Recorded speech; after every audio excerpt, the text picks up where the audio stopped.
Number 5 different ways of life, यानी कि अलग अलग जीवन जीने के विभिन्न पहलू या विभिन्न तरीके, या किस तरह से लोग जो है डिफरेंट तरह का जीवन जो है व्यतीत करते थे। ओके, आइए देखते हैं।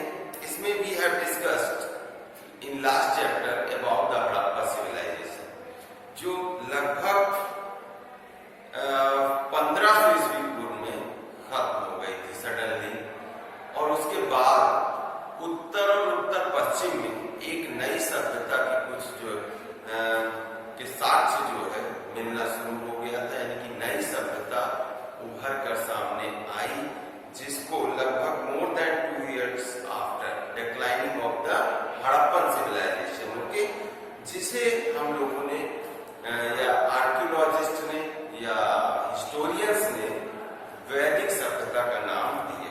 Civilisation of the north and north west part के जितनी भी जो ये सभ्यता थी, इसे इस सभ्यता के लोगों को वैदिक कालीन लोग कहा गया, यानी कि वैदिक कालीन लोग। क्योंकि अब इस सभ्यता को वैदिक काल क्यों नाम दिया गया, as we have discussed earlier, क्योंकि इस काल के बारे में, इस सभ्यता के बारे में हमें ज्यादातर जो जानकारी है वो हमें अपने वो वेद लिटरेचर जो है वो वेदों से ही हमें मिलती है। इसी कारण हम लोग जो है इसे क्या कहते हैं, इसी कारण जो है इसका नाम हमने या वैज्ञानिकों ने, जो पुरातत्व वैज्ञानिक हैं, आर्कियोलॉजिस्ट हैं या हिस्टोरियंस हैं, उन्होंने वैदिक काल रख दिया है। ओके, आगे वेद का मतलब क्या है? वेद का मतलब होता है, आपका बताया था, वेद शब्द संस्कृत के विद शब्द से निकला है, और जिसका अर्थ होता है टू नो, यानी कि वेद कहां से आया है? वेद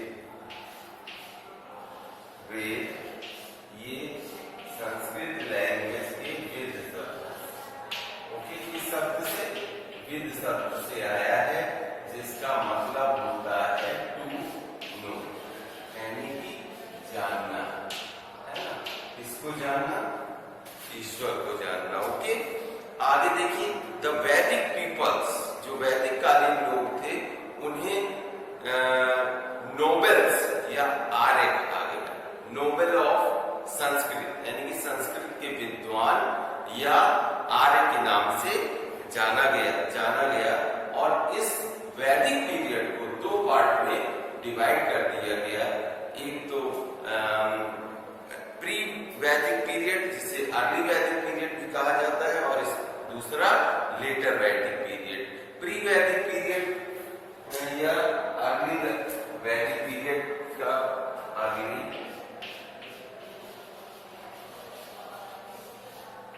वैदिक पीरियड,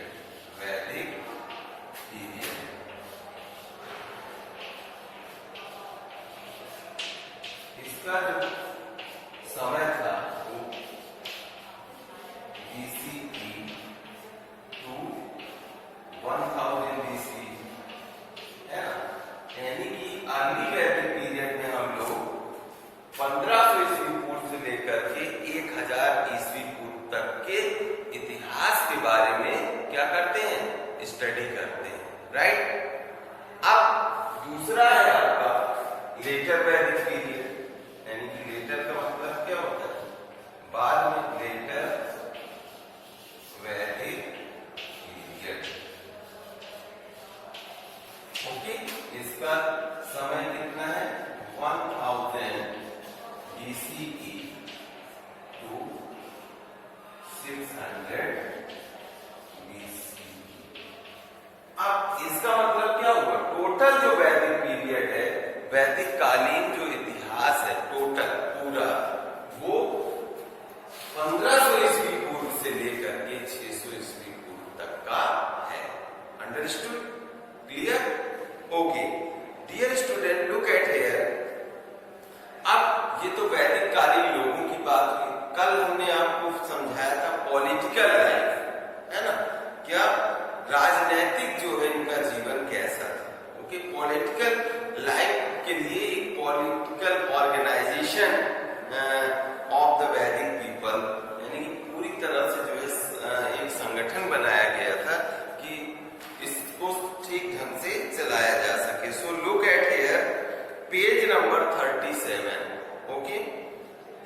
नंबर 37 पॉलिटिकल लाइफ, है ना, यानी कि राजनैतिक जीवन।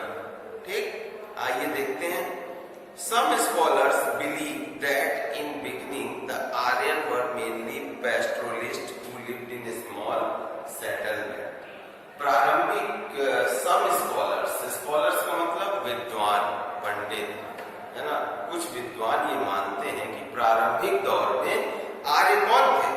आर्य वर मेनली पेट्रोलिस्ट थे, यानी कि घूमने वाले ही लोग थे जो एक जगह से दूसरी जगह को विचरण करते रहते थे, या फिर और छोटे छोटे, है ना, समूहों में रहते थे। ठीक, यानी कि आर्य लोगों के शुरुआती दौर में ऐसा जो है विद्वानों का मानना है। ठीक, their social and political organization become more complex over time. उनका जो सोशल, है ना, धीरे धीरे जो है उनकी जो सामाजिक और राजनीतिक जो जीवन था वो क्या हो गया? Their social and political organization, यानी कि सामाजिक और राजनीतिक संगठन बिकम मोर कॉम्प्लेक्स, है, धीरे धीरे वो और जटिल हो गया, यानी कि समाज की संरचना और राजनीतिक जो संगठन थे उनकी संरचना जो है जटिल होती गई, मतलब धीरे धीरे सुदृढ़ होती गई, बदलती गई, है ना। देखते हैं कैसे। तो पॉलिटिकल ऑर्गेनाइजेशन ऑफ वैदिक पीरियड की अगर हम बात करें, राजनीतिक संगठन कैसा था, तो सामाजिक और राजनीतिक रूप से जो है वो पूरी तरह संगठित थे। फैमिली और कुल वाज स्मॉलेस्ट यूनिट। अब हम लोग देखते हैं कि सबसे जो स्मॉलेस्ट यूनिट थी वो थी फैमिली, जिसे क्या कहा जाता था? ये है पॉलिटिकल ऑर्गेनाइजेशन ऑफ द वैदिक पीरियड। ओके, इसमें कुल क्या होता था? कुल होता था, कुल was the smallest unit. Family को क्या कहा जाता था? कुल, है ना, यहाँ पर फैमिली जो होती थी उसे कहा जाता था कुल। ओके, तो फिर से ये तो आपका हो गया, ये आपने देख लिया, इसको इरेज कर देते हैं, ये देखते हैं। ठीक, तो यहां से हम लोग समझेंगे कि फैमिली क्या थी। सबसे छोटी इकाई थी फैमिली, यानी कि परिवार, और परिवार को कहा जाता था कुल। क्या कहा जाता था? कुल, राइट। परिवार को क्या कहते थे? कुल। और ये जो है सबसे छोटी इकाई, यानी कि सबसे smallest unit of political organization की जो सबसे छोटी इकाई थी वो क्या थी? कुल थी, राइट। उसके बाद unit of society, it was headed by the grihapati, और इसका जो हेड होता था उसे कहते थे गृहपति।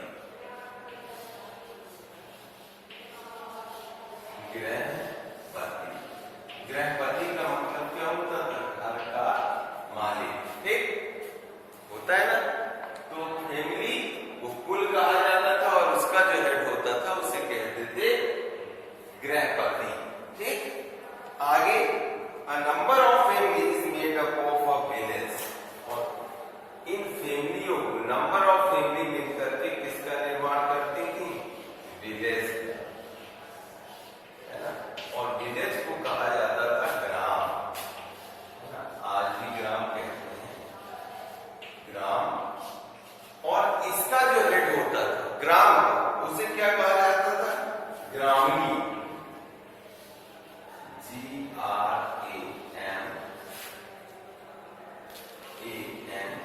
ग्रामीण।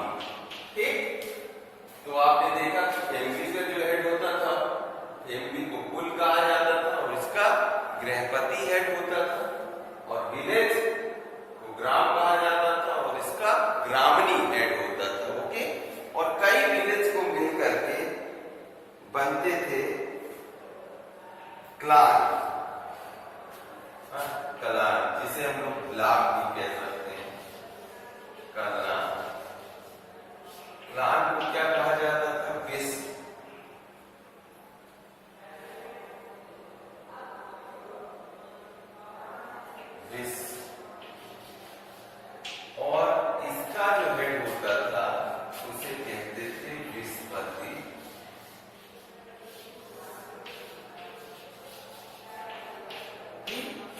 होंगे आपके आधुनिक ब्लॉक की तरह। पहले तो फैमिली, फैमिली से गांव बनते थे, गांव से ब्लॉक, कई गांव को मिलकर के क्लान बनते थे, है ना। और इसके हेड को विष और विषपति कहा जाता था। अब कई विष मिलकर के, है ना, विषों से मिलकर के क्या बनता था, फॉर्म्ड अ जन। ओके, क्या बनता था, जन, है ना।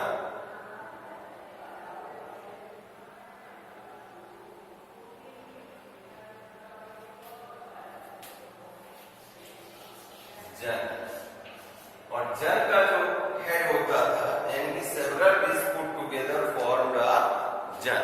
कई जो है विष मिलकर के एक जन बनाते थे, और जन का जो हेड होता था उसे क्या कहा जाता था, जनपति। जन बनाते जिसे जनपद कहते थे। We can say that। यहाँ पर लिख दीजिए जनपद, जन और जनपति। ओके, क्या होता था, जनपति। ठीक, इसका हेड कहलाता था जनपति। कोई प्रॉब्लम यहाँ तक, जनपति, या इसको ही हम लोग कहते थे राजन, राजन। ठीक, अच्छा, अब अगर एक क्वेश्चन आपसे पूछा जाता है कि what was the political organization of the Vedic people, तो आप लोग यही लिख दीजिए, smallest unit of the political organization was family, which is known as kul, and which is headed by the grahapati, and number of families formed the village, which is known as gram, and the head of the village was gramani, and different types of number of villages makes a clan, which is known as Vish, and the head of the Vish was Vishpati. Okay, and number of clan means Janpad, and Janpad means Jan, head, Jan, और इसका क्या हो गया, right. इसको जनपद का मतलब यहाँ पर स्टेट से है। ओके, एक राज्य बनता था, ठीक है, और उसके जो हेड होता था उसका, उसे जनपति कहा जाता था या राजन कहा जाता था। ओके, 16 महाजनपद अभी हिस्ट्री में आप लोग पढ़ेंगे आगे। ठीक, आगे देखिए, the Rajan was helped by many people और ग्रुप्स। राजा की हेल्प के लिए एक ग्रुप होता था, लोगों का एक समूह होता था, जिसमें सेनानी और the commander of the army, है ना, इसकी हेल्प करने के लिए, राजन की हेल्प करने के लिए क्या होता था, ये तो हो गया, है ना, राजन, और राजन की हेल्प करने के लिए होते थे, ये है राजन, और राजन की हेल्प करने के लिए होते थे कौन, राइट, यहां पर होते थे सेनानी, सेनानी कहा जाता था। ये कमांडर ऑफ द चीफ होता था, ठीक, कमांडर ऑफ द आर्मी होता था। उसके बाद आते थे पुरोहित, यानी कि विद्वान, और the priest perform the religious ceremonies and advise the king, यानी कि राजा को क्या करने के लिए, एडवाइस देने के लिए, या रिलीजियस सेरेमनी, यानी कि धार्मिक आयोजनों का, धार्मिक उसको जो समारोह है उनके आयोजन के लिए जो है पुरोहित होते थे, या पुरोहित,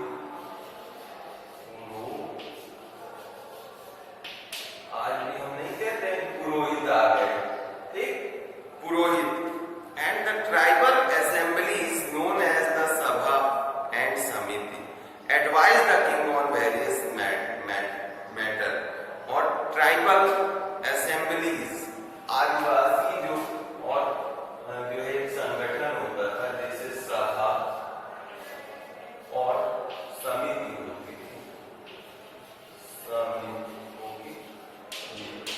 सभा एंड समिति। ठीक, तो सभा और समिति का काम क्या था, पुरोहित का काम क्या था कि लोगों को डिफरेंट मैटर्स पर राजा को वो क्या करता था, एडवाइस देता था, सलाह देता था। Both men and women took part in the assemblies when a king died.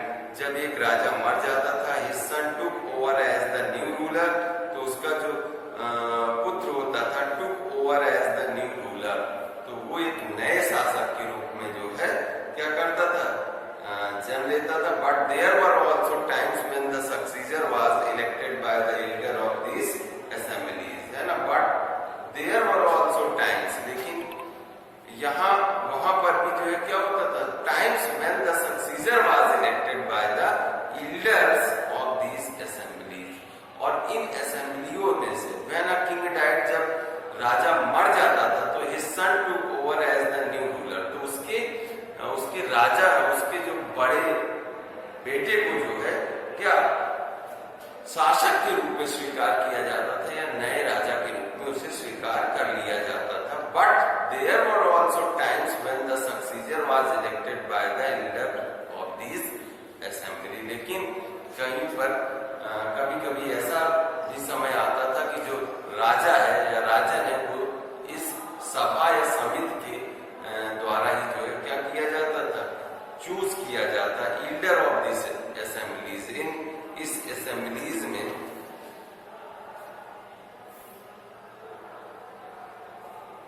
से चुना जाता था। बट देयर, समझ गए, इसका मतलब कि राजा को हेल्प करने के लिए एक तो सेनानी होता था जो कमांडर होता था आर्मी का, सारी सेना उसके अंडर में होती थी। फिर पुरोहित होता था, और the priest perform the religious ceremonies and आदिवास एंड एडवाइज द किंग। फिर tribal assemblies known as the sabha and samiti advise the king on various matters. Both men and women took part in this assemblies.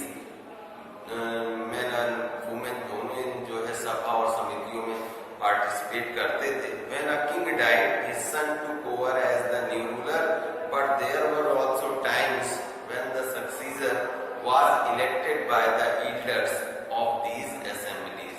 लेकिन कभी कभी ऐसा भी समय आता था कि जो इन्हीं असेंबलियों में से जो सबसे बड़ा होता था उसे ही शासक के रूप में चुन लिया जाता था। राइट, अब आइए देखते हैं सोशल लाइफ, यानी कि सामाजिक जीवन कैसा है। ठीक, देखिए द वर्ण सिस्टम, जो वर्ण सिस्टम की शुरुआत हुई, वर्ण सिस्टम का मतलब है कि हमारे पूरे समाज को, जैसे किसमें, हिंदू समाज में 4 वर्ण है मुख्यतः, ब्राह्मण, क्षत्रिय, शूद्र, वैश्य और शूद्र। ठीक, ये 4 वर्ण माने गए और इनकी शुरुआत यहीं से, यानी कि वैदिक काल से ही मानी जा सकती है कि यहीं से जो है ये वर्ण व्यवस्था शुरू हुई। देखिए कैसे, the Aryans were divided into group of varnas based on their occupation. ठीक है, जो आर्य लोगों ने लोगों के काम के आधार पर उनको 4 भागों में डिवाइड कर दिया। ठीक, किसके आधार पर डिवाइड किया गया, जिस तरह का व्यवसाय वो करते थे उस व्यवसाय के आधार पर उनको 4 है ना भागों में डिवाइड कर दिया गया। The priestly class that perform religious rites, है ना, यानी priestly जो विद्वान जो समूह था, मंडल था, जो religious rites यानी कि धार्मिक रीति रिवाजों या कर्मकांडों का जो आयोजन करता था, rituals and sacrifices was called the class of Brahmin। ऐसे क्लास को, ऐसे वर्ग को ब्राह्मण कहा गया। Okay, they also performed the role of doctors and treated the sick with herbs and plants।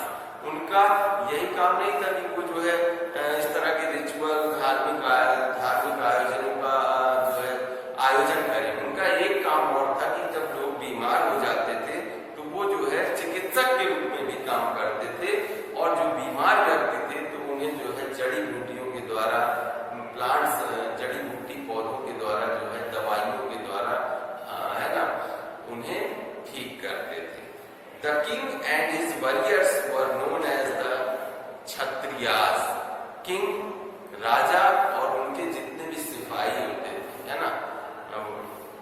Warriors, है ना, योद्धा होते थे, वर नोन एज द छत्री, वो छत्री के नाम से जाने जाते थे। द वैश्यास वर द ट्रेडर्स, वैश्य जो है क्या होते थे, मुख्यतः व्यापारी होते थे।